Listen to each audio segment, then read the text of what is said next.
1400 కోట్ల బడ్జెట్తో తెరకెక్కుతున్న వారణాసి కోసం అవతార్ ఫేమ్ జేమ్స్ కెమెరూన్ వస్తాడన్నారు. కానీ కాన్సెప్ట్ గ్లిమ్స్ ని టీమే రిలీజ్ చేసింది. అసలు గ్లిమ్స్ లేదంటే టీజర్ ని మాత్రం అవతార్ ఫేమ్ జేమ్స్ కెమెరూన్ చేతుల మీదుగానే రిలీజ్ చేసే ప్రయత్నం మాత్రం గట్టిగానే జరుగుతోంది. జూన్లో గ్రాండ్ ఈవెంట్ ఏదో ప్లాన్ చేస్తున్నారన్నారు. ఈలోపు సినిమా విజువల్స్ ఉన్న గ్లిమ్స్ కూడా రావచ్చు. అయితే ఇంతలో మరో హాలీవుడ్ డైరెక్టర్ సీన్లోకి వచ్చాడు.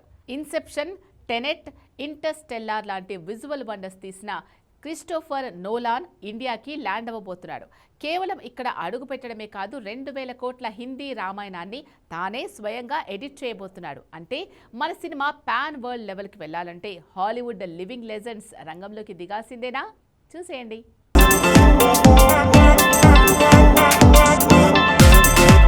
పాన్ ఇండియా సినిమా కోసం దేశంలో ఉన్న నటులంతా ఒక సినిమాలో కనిపించాలి. ఇది పాన్ ఇండియా మార్కెటింగ్ స్ట్రాటజీ. అలానే పాన్ వరల్డ్ మూవీ తీస్తే ప్రపంచ నటులంతా మన సినిమాలో కనిపించాలా? అక్కర్లేదు. దానికి ఆల్టర్నేటివ్గా హాలీవుడ్ దిగ్గజాలను మన దిగ్గజాలు రంగంలోకి దింపుతున్నారు. ముందు 1400 కోట్ల భారీ బడ్జెట్తో తీస్తున్న వారణాసి కోసం Hollywood living legend James Cameroon రంగంలోకి దిగుతున్నాడు. నిజానికి తను ఈ సినిమా కాన్సెప్ట్ గ్లిమ్స్ టైంలోనే రంగంలోకి దిగాలి. కానీ అవతార్ 3 రిజల్ట్ ఘోరంగా ఉండటంతో తను సీన్లోకి రాలేదు.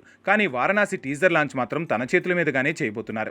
కేవలం గెస్ట్లా వచ్చిపోవటం కాదు, తన సంస్థ కూడా ఈ సినిమాను కెనడా, యుఎస్, యూరప్లో డిస్ట్రిబ్యూట్ చేయబోతోంది. అలా రాజమౌళికి జేమ్స్ కెమెరూన్ సాయం చేయబోతున్నాడు. నిజం చెప్పాలంటే టైటానిక్, టర్మినేటర్, అవతార్ లాంటి వరల్డ్ క్లాసిక్స్ తీసిన జేమ్స్ కెమెరూన్ వారణాసిని డిస్ట్రిబ్యూట్ చేయించడమే కాదు, ఇలా ప్రమోట్ చేయడం లాంటివి చేస్తే వరల్డ్ ఆడియన్స్కి ఈజీగా రీచ్ పెరుగుతోంది. ఇది చూసే మరి ప్లాన్ చేశారో ఏమో, కానీ దంగల్ ఫేమ్ నితీష్ తివారీ కూడా తను తీస్తున్న రామాయణం కోసం హాలీవుడ్ దిగ్గజాలను దింపేస్తున్నాడు. ఆల్రెడీ దంగల్ 2000 కోట్ల రికార్డుతో ఇండియా నెంబర్ 1 ప్లేస్లో ఉంది. 1850 కోట్ల వసూళ్లతో బాహుబలి 2 నెంబర్ 2 ప్లేస్లో ఉంది. ఈ 2 సినిమాలు తీసిన నితీష్, రాజమౌళి మధ్య ఇప్పుడు పాన్ వరల్డ్ లెవెల్లో పోటీ జరుగుతున్నట్టుంది. అందుకే వారణాసి కోసం హాలీవుడ్ ఫేమ్ జేమ్స్ కెమెరూన్ని రంగంలోకి రాజమౌళి దింపుతుంటే, మరో హాలీవుడ్ దర్శకుడు క్రిస్టోఫర్ నోలాన్ని సీన్లోకి తీస్తున్నాడు నితీష్ తివారీ.